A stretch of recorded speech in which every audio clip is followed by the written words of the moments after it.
know, coming to terms with that. You got to let things go sometimes. The doctor's appointments can be exhausting, just that.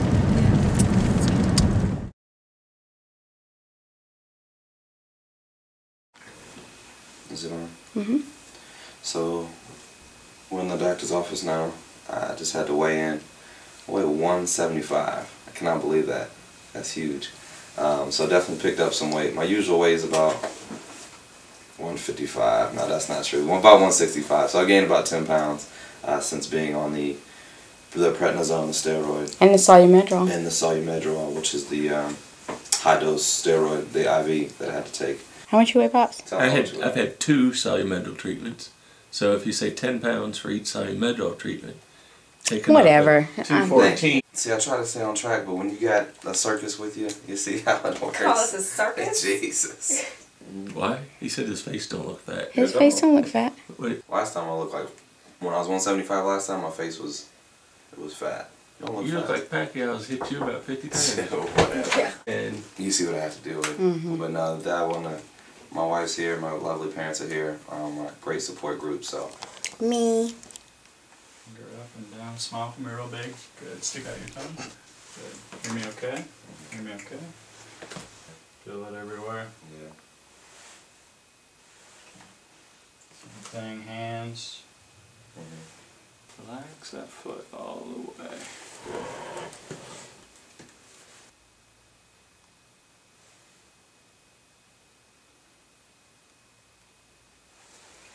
Lift this knee.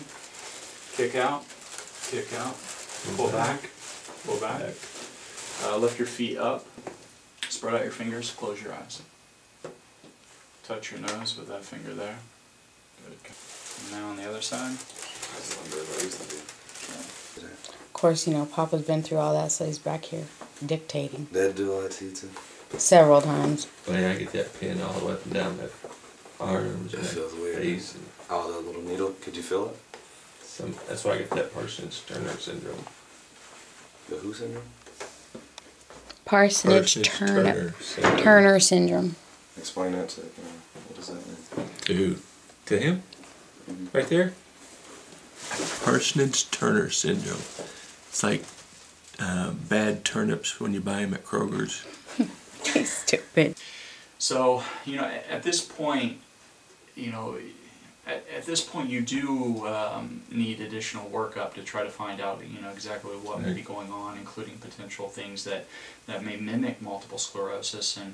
And by doing that, I would recommend a lumbar puncture. That's what Deb said. Just it, usually. So it literally just goes in the spine and draws out Draws out the fluid. You just sit and wait for a bit. Needle? No, yeah. That's the horror. Just long enough. Okay. Just long enough to get just there. long. Thank You don't Dr. worry about Barfield. that. Just long. You're Just 6.5 inches. Just long enough. You're a thin guy, so it's not going to be that long. What we would do is do it under X-ray. We would numb up the area, the low back, with a little lidocaine. You'd feel a little sting. That's about all you'll feel. After that, you might feel a little bit of pressure, but you know, it shouldn't be really painful. And they'll be doing it under X-ray, so they won't have to, you know, search around, and you know they'll be able to get it, you know, in the first insertion. If you do go down this road and you are potentially diagnosed with this, you know, it comes with a lot of medications to try to suppress the activity. Going now to Deb Ortiz's house, who's been very instrumental in this process of getting us the correct doctor visitations. That we were on a waiting list, and she kicked that out the window and made sure that we were able to get in there earlier. So praise God for her. We're going to see her now to get her some paperwork so she can get us the next appointment at Mount Carmel. You don't start taking your medication, then in 10 years you won't be able to walk to your daughter's wedding. And that's how MS affects me, is my mobility, because all of my lesions are on my spine. Wow.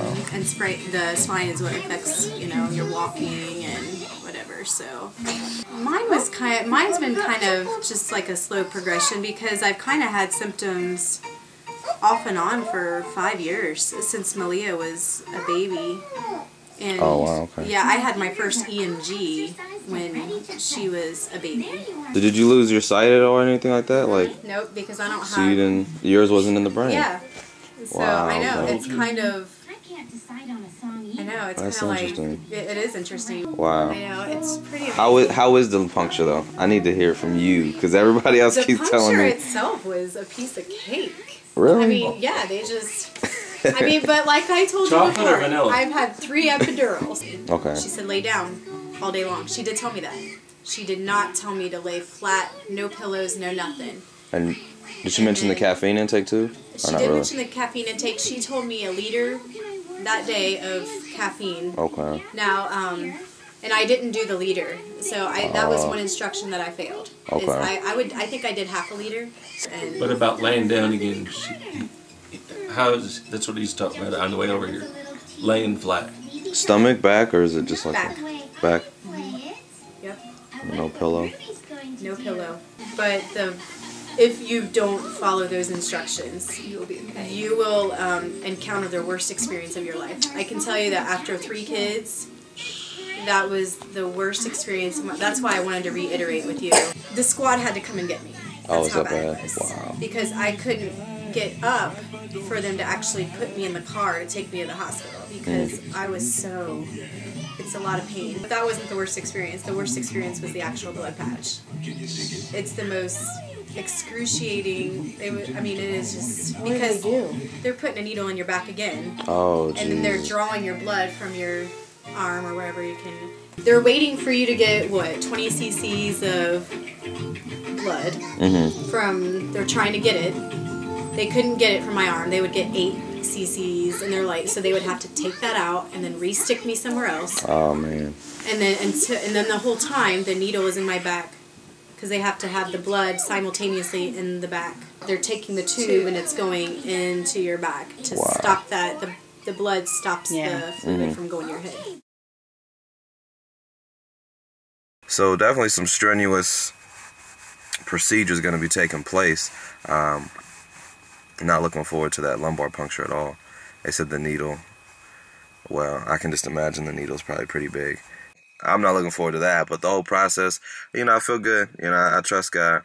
You know, right now just going through the process, going through the steps, but we're still declaring and decreeing healing and walking through it. So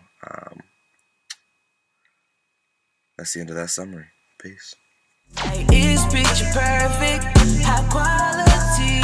Let's make that move.